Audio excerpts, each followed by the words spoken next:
We gather here to commemorate a century and a half of freedom, not simply for former slaves, but for all of us. Today, the issue of chattel slavery seems so simple, so obvious. It is wrong in every sense. Stealing men, women, and children from their homelands, tearing husbands from wife, parent from child, stripped and sold to the highest bidder, shackled in chains and bloodied with the whip. It's antithetical not only to our conception of human rights and dignity, but to our conception of ourselves. A people founded on the premise that all are created equal. And to many at the time, that judgment was clear as well. Preachers, black and white, railed against this moral outrage from the pulpit. Former slaves rattled the conscience of Americans in books and pamphlets and speeches. Men and women organized anti-slavery conventions and fundraising drives. Farmers and shopkeepers opened their barns, their homes, their cellars as way stations on an underground railroad, where African Americans often risked their own freedom to ensure the freedom of others. And enslaved Americans with no rights of their own, they ran north and kept the flame of freedom burning, passing it from one generation to the next with their faith and their dignity and their song. The reformers' passion only drove the protectors of the status quo to dig in harder.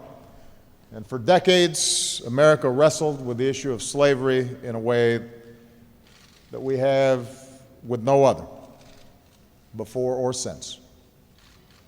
It shaped our politics, and it nearly tore us asunder. Tensions ran so high, so personal, that at one point a lawmaker was beaten unconscious on the Senate floor.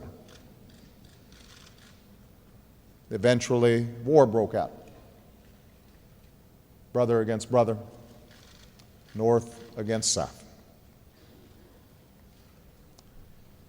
At its heart, the question of slavery was never simply about civil rights. It was about the meaning of America, the kind of country we wanted to be. Whether this nation might fulfill the call of its birth. We hold these truths to be self-evident, that all men are created equal, that they are endowed by their Creator with certain inalienable rights, that among those are life and liberty and the pursuit of happiness. President Lincoln understood that if we were ever to fully realize that founding promise, it meant not just signing an Emancipation Proclamation, not just winning a war. It meant making the most powerful collective statement we can in our democracy, etching our values into our Constitution. He called it a king's cure for all the evils. 150 years proved the cure to be necessary but not sufficient. Progress proved halting, too often deferred. Newly freed slaves may have been liberated by the letter of the law, but their daily lives told another tale. They couldn't vote. They couldn't fill most occupations. They couldn't protect themselves or their families from indignity or from violence. And so abolitionists and freedmen and women and radical Republicans kept cajoling and kept rabble-rousing, and within a few years of the war's end, At Appomattox, we passed 2 more amendments guaranteeing voting rights, birthright citizenship, equal protection under the law, and still it wasn't enough. For another century, we saw segregation and Jim Crow make a mockery of these amendments, and we saw justice turn a blind eye to mobs with nooses slung over trees. We saw bullets and bombs terrorize generations. And yet, through all this, the call to freedom survived. We hold these truths to be self-evident. And eventually a new generation rose up to march and to organize and to stand up and to sit in with the moral force of nonviolence and the sweet sound of those same freedom songs that slaves had sung so long ago, crying out not for special treatment but for equal rights, calling out for basic justice promised to them almost a century before. Like their abolitionist predecessors, they were plain, humble, ordinary people, armed with little but faith. Faith in the Almighty, faith in each other, and faith in America. Hope in the face so often of all evidence to the contrary that something better lay around the bend. Because of them, maids and porters and students and farmers and priests and housewives,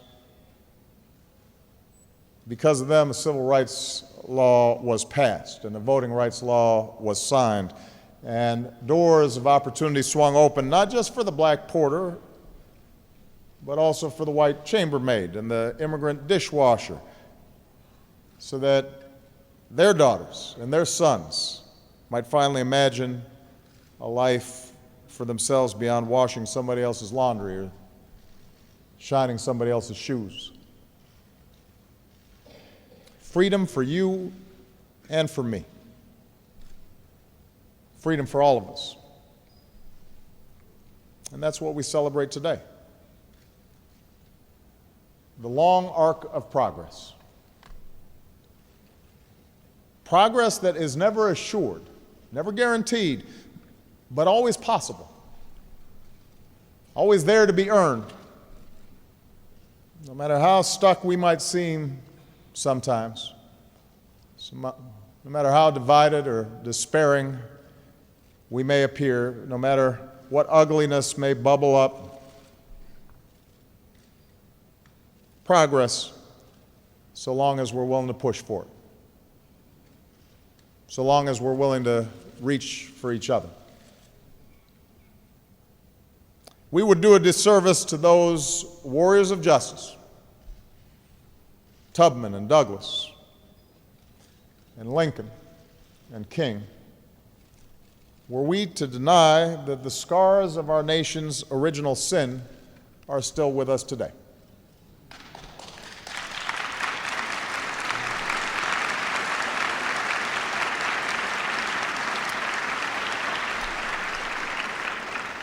We condemn ourselves to shackles once more if we fail to answer those who wonder if they're truly equals in their communities or in their justice systems or in a job interview.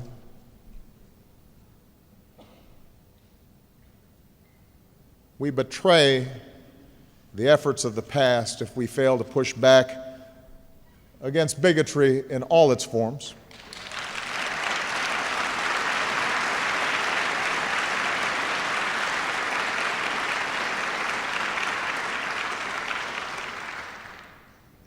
But we betray our most noble past as well if we were to deny the possibility of movement, the possibility of progress. If we were to let cynicism consume us and fear overwhelm us. If we lost hope. For however slow, however incomplete, however harshly, loudly, rudely challenged at each point along our journey, in America, we can create the change that we seek.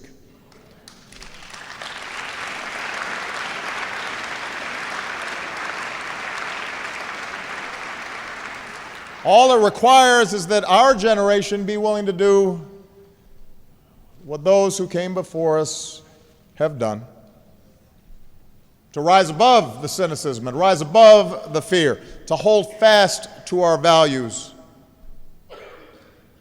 to see ourselves in each other, to cherish dignity and opportunity, not just for our own children, but for somebody else's child.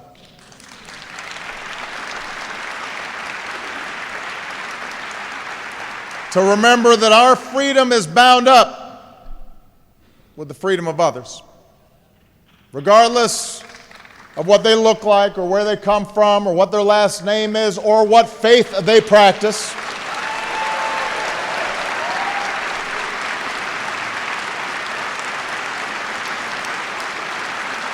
To be honorable,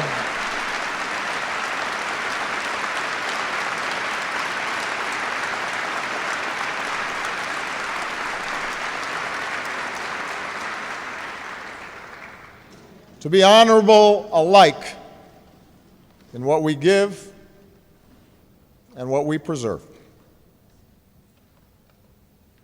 to nobly save or meanly lose the last best hope of earth. To nobly save or meanly lose the last best hope of earth. That is our choice. Today, we affirm hope. Shoot first. The guy was doing too much talking up there, right? Shoot first, talk later. So, he announces that he's sending 50. Now, number one, that's not a great announcement because 50 doesn't sound like too many.